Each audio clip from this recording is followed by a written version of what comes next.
Bonjour à tous. Aujourd'hui, un pardon entier et gratuit. Mais le pardon se trouve auprès de toi afin qu'on te craigne. J'espère en l'Éternel, mon âme espère et j'attends sa promesse. Psaume 130 au verset 4 et 5. Il y a eu des péchés parmi nous, de même que parmi l'ancien Israël.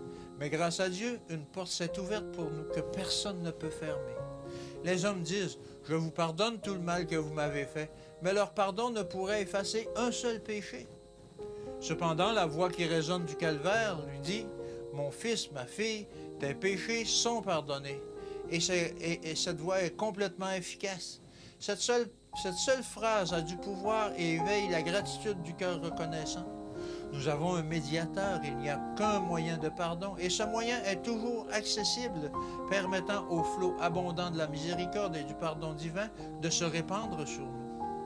Beaucoup s'étonnent que Dieu ait exigé des Juifs tant de victimes égorgées en sacrifice, mais il fallait graver dans leur esprit la grande et solennelle vérité selon laquelle il n'y a pas de pardon sans effusion de sang.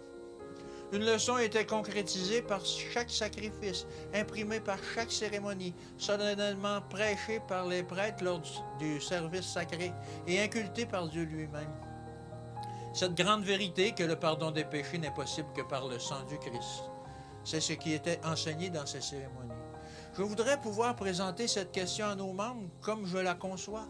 La grande offrande faite en faveur de l'homme, la justice réclamait les souffrances de l'homme. Le Christ égal à Dieu offrit les souffrances d'un Dieu. Il n'avait aucun besoin de l'expiation. Elle était seulement pour l'homme, uniquement pour l'homme.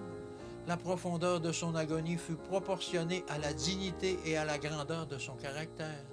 Nous ne verrons jamais, nous ne comprendrons jamais l'angoisse intense des souffrances de l'agneau de Dieu, sans tache, à moins que nous ne concevions la profondeur de l'abîme auquel nous avons été arrachés, la gravité du péché dont l'humanité est coupable, et que par la foi, nous n'acceptions un pardon plein et entier. C'est là que des milliers échouent. Ils ne sont pas vraiment persuadés que Dieu leur pardonne individuellement. Ils ne croient pas Dieu sur parole. Il nous a donné l'assurance qu'il était fidèle et juste pour nous pardonner. Sa miséricorde est totale. S'il y avait un seul maillon faible dans la chaîne, nous resterions plongés dans le péché sans espoir. Mais il n'y a pas de défaut, pas un seul chaînon manquant. Ô précieuse rédemption, pourquoi n'incorporons-nous pas mieux cette grande vérité en notre vie?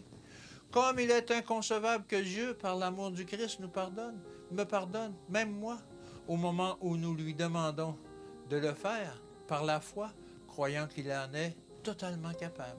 Dieu est capable de nous pardonner et il le fait. Que Dieu vous bénisse et qu'il vous garde, et je vous dis à demain.